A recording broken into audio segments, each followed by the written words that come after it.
Hey guys, welcome back to Philip Draws Comics. I'm Philip, and today we're going to be studying faces, specifically the more handsome, heroic type faces you might find on a main character from a manga by famous manga artist Akira Toriyama. I want to show you how Toriyama draws faces. I'm going to show you how to draw them from various angles, and I'm going to give you some tips and tricks on how I am able to distinguish one character from another, so that by the end of the video, you'll be able to draw a Goku and a Vegeta who look like two actual separate characters and not just one guy with two different haircuts. So if you guys are ready, let's go ahead and get started. When it comes to drawing faces, we're going to start with everybody's favorite bit, the nose. Nose gets overlooked a lot when drawing faces, but it's actually pretty easy, and it's a relatively easy thing that you can control, and proper placement and size of the nose can go a long way to making your face look really, really good. Now, a standard heroic Toriyama nose has about 5 lines on it. So you go 1, 2, 3, 4, 5.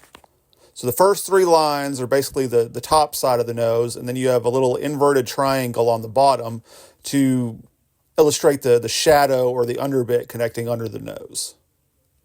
Now that's just in a sort of standard resting state. Here we're going to do a nose that's the nose you would give a character who's in the middle of a scream. You draw the same nose, but you put these extra striation lines down there. You put one on the triangle on the bottom, one to denote the top of the nostril, a couple of lines leading up to the brow ridge, and then the lines connecting to the brow ridge. Now you can see in the second nose how the skin looks like it's pulled a whole lot tighter than the first nose. As someone in the middle of screaming or yelling or powering up and you're doing a close-up on the face, that's the kind of marks you would put on the nose. Now this next bit might be a little controversial, but this here is a standard Goku nose, and this is a standard Vegeta nose, or at least standard to my mind. The Goku nose scoops up and is kind of pointed up in the air, and the Vegeta nose goes down a little bit. We're going to show you some examples here of how to draw a Goku face and a Vegeta face, and use those particular noses as markers for what character you're looking at. Now, when I talk about drawing like Toriyama, I specifically mean drawing in Toriyama's signature style. Toriyama's style changed massively throughout his entire career. You can look at his work in the 80s and the 90s and today, and there's a lot of differences. The style I generally draw in is, you could call it like the Toei animated 1995 style, basically late Majin Buu, GT era style Toriyama designs, the kinds you would see in like the animation for the video game Chrono Trigger and the later DBZ movies. So if I fail to make a distinction between Toriyama the man and Toriyama the style in this video, I do apologize. But right now we've got a Goku face here, standard, Super Saiyan Goku. And next we're going to draw Vegeta beside it. As we draw the Vegeta, we'll point out some of the differences, obviously the widow's peak. And on Vegeta's face, you can draw a little more detail. You can draw a little more anger lines. You'll note right there, Goku's nose is usually higher up on his face than Vegeta's is. It gives Goku and the whole Son Goku family have kind of what I call like a chipmunk face. The nose is very high on the face. The cheeks are very full and thick. And Vegeta's got more of a longer, like not haggard face, but you can certainly get away with more lines on it. You can see the placement of the cheeks are kind of important. Goku's cheeks usually go a little below his nose, and Vegeta's are a little higher. That's going to change depending on the angle, and you'll be able to find a million examples online that refute pretty much everything I'm going to tell you in this video, but this is how I draw Toriyama faces, and these are the things I've learned. So, take or use it as you see fit. But with Goku, basically less is more, and with Vegeta, more's the merrier. Now we're going to draw Goku's face from a more extreme angle in an action pose. The ear on any Toriyama character, not just Saiyans, is going to be a lot bigger than you think. So if you think you're going too big, you're probably not. If you look at actual Toriyama drawings, the ears are enormous on his characters. Now, when I'm drawing eyes, I like to draw the pupils first, and I like to kind of have one free floating from the others. One thing specifically about Goku's face is that his normal base form, the lines around his eyes are not drawn in completely. His pupils aren't caged in, they're free floating. Almost like if you had it in Photoshop and you tried to turn the skin color, it would fill in the eyes like Krillin. Now we're going to lower the jaw a little bit because Goku's going to be opening his mouth to scream. And in the next couple of faces, a few faces down the line, I'm going to show you how to differentiate a screaming mouth from a smiling mouth on a Toriyama character. But you see we got that standard heroic nose on that face that we were drawing a bunch of times at the start of the video. And the ear, Toriyama is very detailed about drawing the innards of an ear. Feel like if you think you're doing too many lines on a Toriyama ear, you're not. He puts a lot of lines on the ear. And generally, when you're drawing Goku's hair, don't be afraid to let those bangs go over his face. I just didn't want to do that in this particular example because I'm trying to keep the face clean. But in a few of the later examples, we'll have the hair free-flowing into his face when he's in movement. I'm going to go back now and use the pen. And if you can tell, when I'm drawing, I try to do a lot of corrections in the pen. When you're drawing the face, or when you're drawing anything in pencil, you're kind of like paying attention to each individual thing, and I don't really look at the holistic face until I get to the pen and ink stage. All right, now I'm going to deviate from the actual drawing of Toriyama, who has Goku's brow come to a hard stop around the middle of the brow ridges. But I'm going to do a more pointy style because that's a thing I like to do to differentiate Goku from Vegeta. Goku, I usually do the eyebrows come to a point in the middle of the face and don't bleed into the scowl line right above the nose. But with Vegeta, I always make sure to have the scowl line touch the eyebrows when they touch in the middle. I'm going to fill in the hair some, and that's another important thing about Toriyama faces is the holistic effect of them. You don't necessarily have to be great at drawing every individual thing, but if you can get really good at drawing a few things, those markers will help you telegraph what the character is. If you're not great at drawing eyes, if you can get great at drawing hair, or if you're not great at drawing hair, if you can get great at drawing eyes and drawing noses, you really only have to be an expert at some things. You don't have to really be an expert at everything. So now we're going to draw Vegeta from a very extreme angle, looking down, and you'll see how many of the lines that compose the outside of his face are now like basically turned into one line that goes down. There's not that hard ridge around his eyebrows or around his cheeks. Once again, I'm going to do a lot of the heavy lifting of the drawing in pen. You see me correcting the eye there. You don't want to have that tangent of the eye still pointing down at that extreme angle. You want to go ahead and tuck it under the brow ridge. Put in detail into the ears there. And with Vegeta, you always want to have those extra ridges going up his widow's peak, like there and there.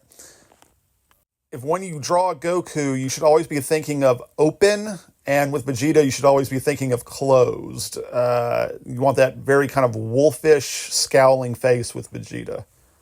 Now, back to noses. These are going to be straight, dead-on versions of the nose, like looking, eye to eye with you. That's a Goku nose, and it has kind of a J or L shape with a shadow behind it, and Vegeta noses have kind of like you're looking at the side of a pyramid and you're not drawing the outside. Again, you could probably find a million examples of that not being the case in the manga or in the anime, but I like to do these little tricks, again, to help me distinguish between two different characters. So Vegeta always gets that one type of nose, and Goku always gets that other type of nose.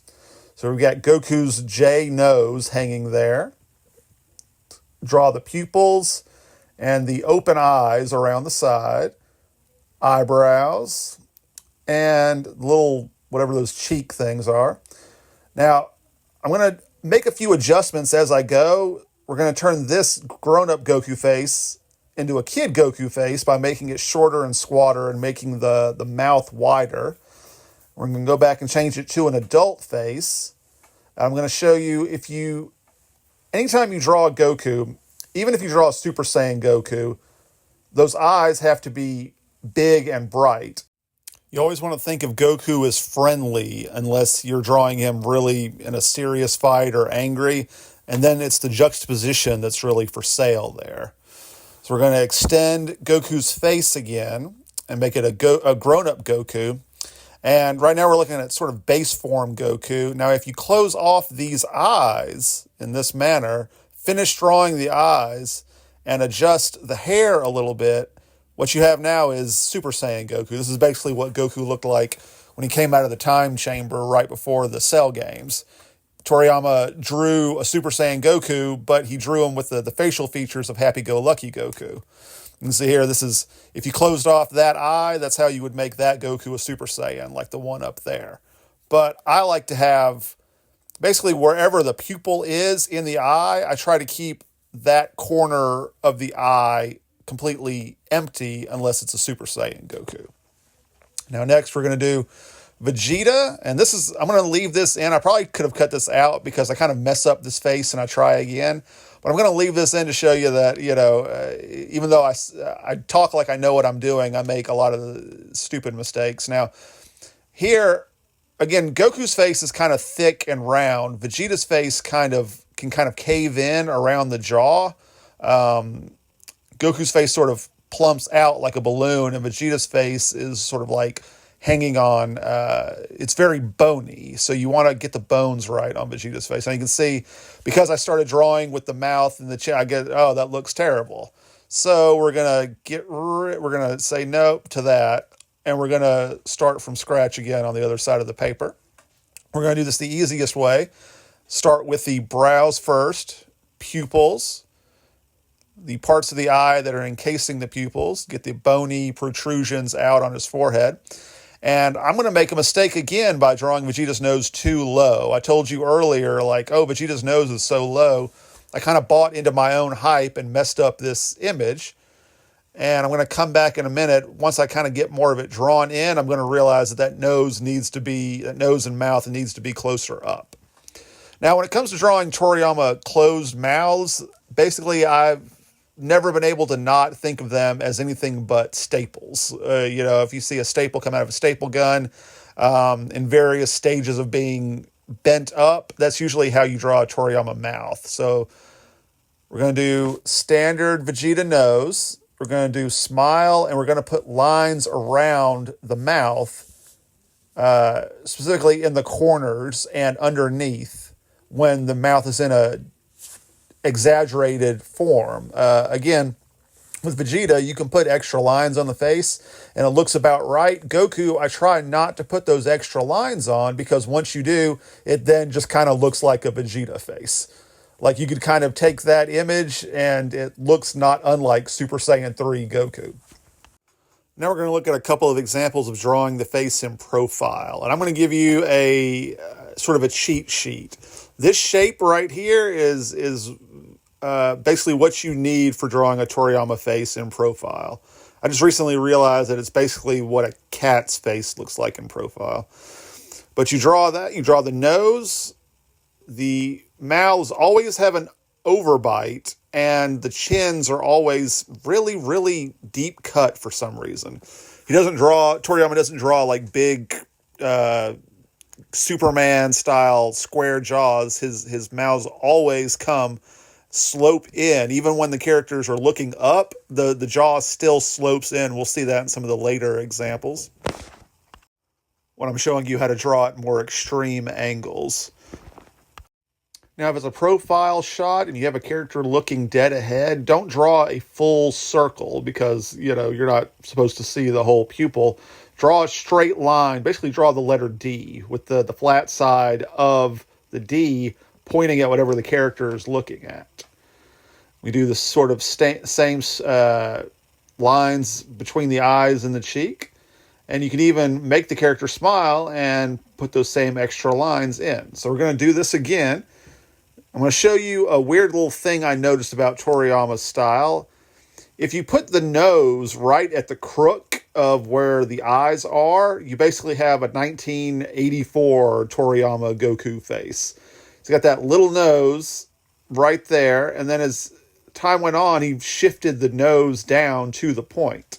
Again, take from that what you will. I think that's kind of an ugly face on 1984 Goku. I've never really cared for, but it's a good thing if you're going for authenticity. I'm not a big fan of drawing kid Goku from Dragon Ball in a more like Goten GT-esque style. I like it to kind of reflect Toriyama's standard operating style at the time. So now we're drawing a Goku face from an extreme looking up angle. And like I said last time, that jaw tucks under the mouth. For some reason, Toriyama just draws jaws like that. They're always get this massive like underbite, or this massive like overbite on the nose and the upper lip, and then the chin and the jaw like recede into the face. But he always manages to make it look pretty good. Or you can see now you can do the Goku's in movement. So I've got his hair covering up part of his face. And take a special note at the way the nose is positioned. It's now pointing up. So you can actually see more of the under part of the nose. And when the character is looking up like that, it covers up part of the eye behind it. When the mouth is open, you always want to draw one part of the teeth receding away from you. It makes the mouth look more three-dimensional. And you see me using the whiteout pen because Goku's face always has that full-cheeked chipmunk effect that separates it from the more harsher lines that you would use on Vegeta's face. Now, depending on how much detail you want to put in the hair, you can just have, when you draw the bangs covering up the face, you can just have them merge with the eyebrows and become part of the design. Now we're going to do a similar thing of Vegeta looking up. We're going to see the nose from underneath covering up part of the eye. And one thing about these sort of like quarter turns is that you're going to use the same lines you would if you were drawing like in profile. Like if you can kind of blur your vision and see that eye closest to you and the nose looks sort of like what a profile shot would be. Now this here is an important thing to note when drawing mouths. When characters are smiling, you've got this extra bend up at the top of the mouth. And when characters are grimacing or yelling, it's just a sharp corner. You don't have that extra little wrinkle come in. So that's why Vegeta looks like he's grimacing and not smiling. If you put that little extra corner up at the top of his mouth, separate little box, it would look more like a smile and less like a grimace. And once again, note how the jaw and the chin slope down and around and tuck in under the mouth. No big Superman jaws for Toriyama characters. Now we're going to return to these earlier images because in the last video I did on how to draw hands in Akira Toriyama style, I really tried to extol the virtues of shading. When done properly and treating each plane of the face or hand as a different organism or a different item that's interacting with light differently than the rest of the face around it, you can trick your eye into seeing in 3 dimensions. Now here, we're going to do just basically 2 tones because it's just a standard shot straight away. You don't want to put too much detail. This would be kind of a quick throwaway panel in a manga or in the anime. You got those two, you get the dark bit of skin and the light bit of skin. Now, for my money, you always want to go on sort of like a 2/3 rule. You want to have, as you break up the face or hand or whatever it is, 1/3 of it can be in shadow, but 2/3 of it have to be in your base color. And you'll note how I've got the lines forming around Vegeta's brow and cheek and eyes going in basically in contrast and counterbalance with the actual like bone and flesh and skin I drew there. I'm going to fill that in and then bring back that lighter tone. For the record, I'm using just Crayola crayons here. I got some for Christmas and used them in a video and realized I like how smooth they are and how they look on camera. So I've been using these instead of colored pencils for the last few videos. So those two tones are for kind of calm standing there. Now, when you're doing a third tone, what I recommend is basically doing what we just did, a 2/3 base color, 2 on the base, 1/3 on the darker shade. And if you're going to do a lighter shade, a white, to give it more of an extreme angle, like if a character is powering up or if you want them to be sweaty from a fight, take that third tone, leave it completely white, and draw it as like a bubble in the skin. Well, I'll give you an example of what I'm talking about as we go along. But I always like to mark out the lines first and then come through with the darker shade and fill in with the base coat. And then you see under Goku's eye and on the rim of Goku's ear, that bit of skin is white. It's shiny because like whatever the light source is, it's hitting that part of his skin directly. We're going to do the same thing with this cool Vegeta face. Vegeta's got so many planes and angles on his face. It's a lot of fun to try to map out. But you always want to have each, you want the forehead to operate independently of the brow ridge, which is different from under the eye, which is different from the top part of the cheek, the under part of the cheek, and where it goes into the chin. Each bit of that, you see the line of the dark shade changes directions as it interacts with each of those different parts of the face. And you see on his other side the bubble of light where the skin is in direct contact or direct contrast from the light source. Okay, so now we're going to do a lightning round where we go through a bunch of handsome, heroic Toriyama faces, and we're going to make sure, I'm going to go through and show you how to do each one individually to differentiate a Goku from a Yamcha, from a Tien, from a Vegeta. So we're going to start off with Goku because he's the main character, and it's a general rule of thumb that the main character's face is as simple as possible. Now you'll note that if you draw basically a Goku face and draw a big mouth and put incent marks on the forehead, you've got Krillin. You erase those, put some hairlines down, and it's always a thing to note when Goku has his normal base form, put some stray, just single line hairs everywhere, in between a couple of the big chunks of hair. It's a thing that Toriyama does that it took me a while to notice the difference on.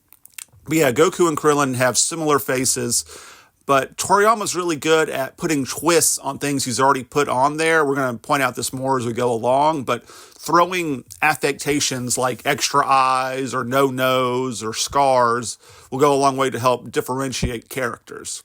So here we've got grown-up or teen Gohan. You'll see that Goku face is kind of like late Saiyan Saga, Namek Saga. That Gohan face is very Majin Buu Saga. Again, I'm drawing that because next we're going to draw Yamcha in the same position. And for me, I do Yamcha's eyes smaller and his nose less detailed. And you close off Yamcha's eyes, kind of like we were talking about with Happy-Go-Lucky Super Saiyan Goku. And generally, you just kind of do like less. You try to draw like, the classic joke, you ordered Goku from Wish and you got Yamcha instead. Do a lot of the same things you would do for like Goku or Gohan, just don't put as much pizzazz in it. Think a little more Jerry Smith from Rick and Morty when you're thinking of Yamcha. Now with Vegeta, we're going to do the classic things we showed earlier in the video. Now with Vegeta, when it comes to mouths, you see a closed Goku mouth looks like a staple, and closed Vegeta mouth kind of put a little extra curl in it, like he's sneering, like he's looking at you and he's disgusted by how bad a job you're doing. And you put the extra brow ridges in there, and I'm drawing this mostly because I'm going to draw next. We're going to draw Trunks, and we're going to see that for the most part, drawing Trunks' face, this is future grown-up Trunks, it's no different than drawing a Vegeta face. You do the same eyebrows connecting to the scowly brow ridges, the closed-off eyes, the pupils. You do the pyramid nose we talked about earlier, and the little cheek lines. Now, I'm going to make a mistake and draw this face too smushed up again. This is the problem with just drawing in pen, is drawing it in pencil would be a lot easier, but now I got to bust out the whiteout to fix that face. But you're going to make that face just a little bit longer. When in doubt, just start with the chin, figure out how long you want the face to be and have the cheeks come up to that. Trunks, you have the little, again, kind of like Goku, you have the stray hairs hanging down. And then when you're drawing the lines of Trunks' hair, have them vary. Don't do them all the same line, the same length, and the same size. And of course, Trunks has pupils in his eyes like his mother Bulma. So that's how you can kind of turn a Vegeta face into a Trunks face. Now here we've got Tien. Now Tien, people think is kind of like, oh, he's just Vegeta but bald. Actually, you see Vegeta and Trunks have that closed off eyes, but Tien's eyes actually come out. They're more like trapezoidal or what have you. They're pointier. They don't come up and connect to the top of the eyebrows the same way that Vegeta and Trunks and Super Saiyan Goku do. Tien's got a kind of a longer nose, a more sort of Goku mouth, and I made that face a little too long. It's starting to get into Piccolo territory if you thick it up a little bit. But Tien's face is longer than Goku's, is kind of in the neighborhood of Piccolo style face. But yeah. And for me, the coolest thing about learning all these different tricks of Toriyama's style is that not only can you do really good fan art, but eventually you can start incorporating it into your own art and start developing original characters like I'm showing you here. Make them for your own stories, your own D&D role-playing or what have you, and even do your own self-caricatures as Toriyama-type characters. Well, guys, that's it for today. Hopefully you learn some things you can add to your artistic arsenal in the future. Like I said, this whole video was basically just about drawing Goku and Vegeta and sort of classic hero type faces in Toriyama style. But like I said, I hope you learned something. Be sure to like and subscribe and comment. Let me know how I'm doing, if I glossed over anything you wanted to know more about, or if there's anything in particular you want me to cover in the future. Thanks so much for watching, guys. I really appreciate it. Y'all have a great one. Bye.